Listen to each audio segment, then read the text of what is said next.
Mau punya HP gaming dengan spesifikasi mumpuni, tapi di harga 1-2 jutaan? Tenang, nih dia punya daftarnya nih. Tenang aja, meski harganya di kisaran 1-2 jutaan, tapi punya spesifikasi yang bisa diajak buat main game, seperti PUBG, ML, dan lainnya. Bahkan beberapa di antaranya bisa main game dengan grafis berat seperti Genshin Impact. Kira-kira apa aja ya produknya? Tonton sampai habis.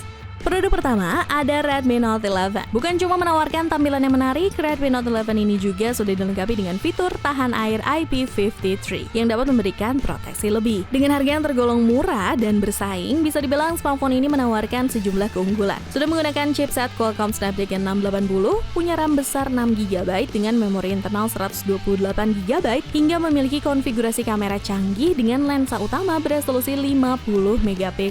Terkait performa gamingnya, pada saat digunakan untuk memainkan game sekelas Genshin Impact, Redmi Note 11 masih bisa memainkan game tersebut di settingan low 60fps dengan cukup nyaman. Dan kalau kamu tertarik, spesifikasi singkat dan harga terupdate-nya ada di scene berikut ya.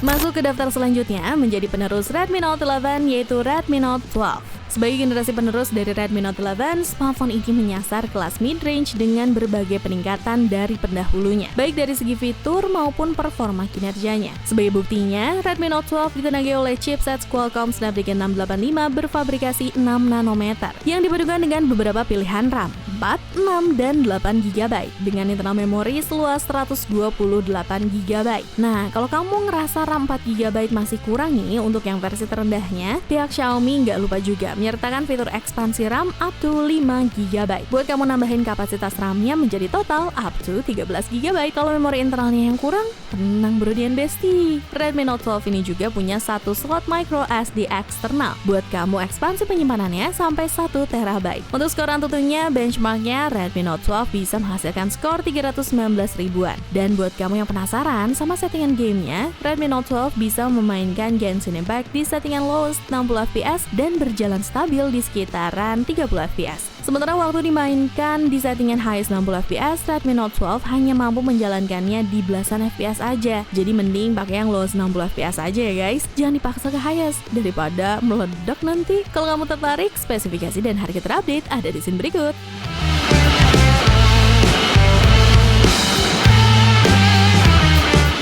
Nip, dari tadi kenapa pakai chipset yang kentang amat sih? Yang lebih baru lagi dong, ada nggak?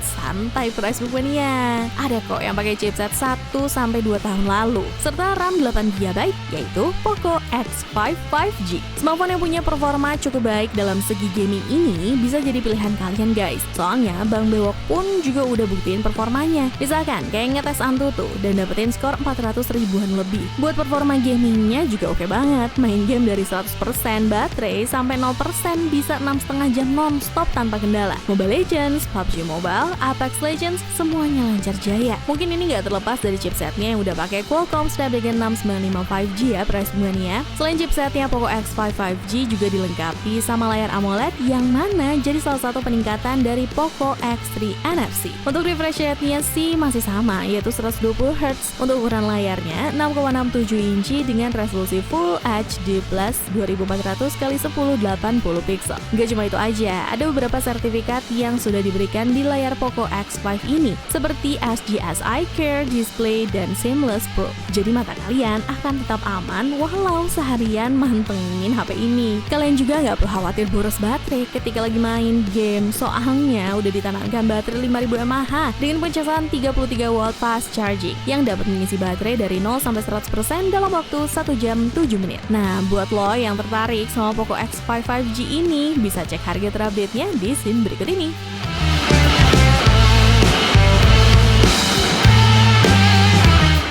Untuk produk selanjutnya datang dari brand Samsung, yaitu Samsung Galaxy A23, yang mana udah menggunakan chipset dari Qualcomm Snapdragon 680 dengan fabrikasi 6 nanometer. Yang mana hal tersebut menjadi sebuah peningkatan dari Galaxy A22 yang waktu itu masih menggunakan Helio G80. Bang Bewok juga pernah loh nge-review smartphone satu ini, dan waktu di tes benchmark bisa dapat skor Antutu sampai 270 ribuan. Nah, untuk performa gamenya, Bang Bewok nyobain main di game Mobile Legends dan PUBG Mobile. Di game Mobile Legends bisa main di settingan grafis ultra dengan refresh rate high. Selama diajak main, Bang Bewok ngomong kalau nggak ada kendala sama sekali ya guys, karena pasti kuat lah main ML di smartphone ini. Sedangkan untuk main PUBG, Galaxy A23 bisa main di settingan smooth high dan balance medium. Sebenarnya nggak terlalu rendah juga settingannya, masih standar layaknya smartphone lain di kelasnya. Untuk menunjang performa gamenya, Samsung Galaxy A23 dibekali layar resolusi Full HD Plus 1080x2408 pixel dengan bentang layar HP ini 6,6 inci. Cuma walau masih menggunakan panel PLS TFT, layar Galaxy A23 sudah mendukung refresh rate adaptif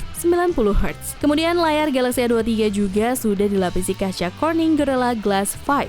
Bikin kita nggak perlu was-was kalau terbentur atau tergores benda seperti kunci, koin, dan lain sebagainya. Buat kalian yang tertarik, spesifikasi dan harga terupdate-nya ada di scene berikut ini.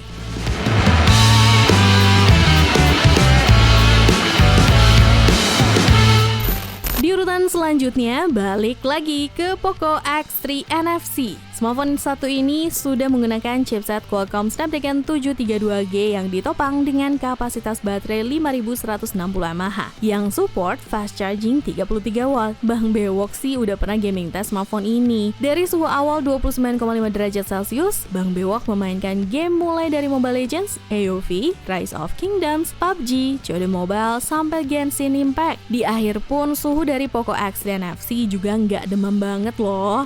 Secara performa permainan tidak ada masalah yang timbul, semua berjalan smooth dan lancar ya performanya. Terus kalau kalian mau main game yang banyak juga plek-ketupleknya kayak Bang Bewok, nih dia bakal nyaranin untuk ngambil varian smartphone ini yang 8/128GB. Selain gak usah worry sama internal storage-nya yang super lega, ruang processing gamingnya pun juga luas banget. Cuma kalau kalian masih ngerasa kurang ya 128GB ini, ruang penyimpanan Poco X3 NFC bisa diperluas hingga 256GB. Untuk spesifikasi dan harga terupdate dari smartphone ini ada di scene berikut.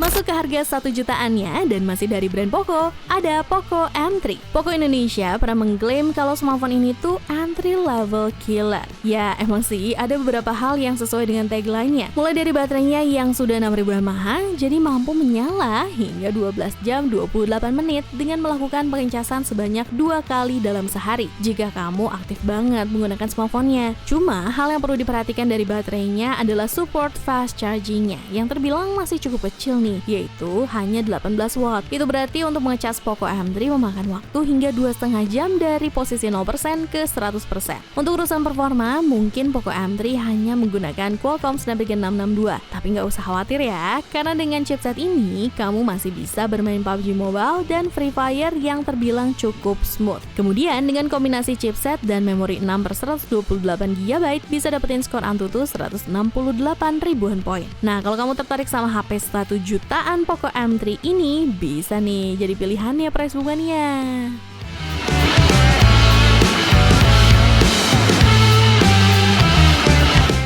Sebelum masuk ke produk yang terakhir, ada nggak nih produk yang jadi inceran kalian? Coba dong share di kolom komentar.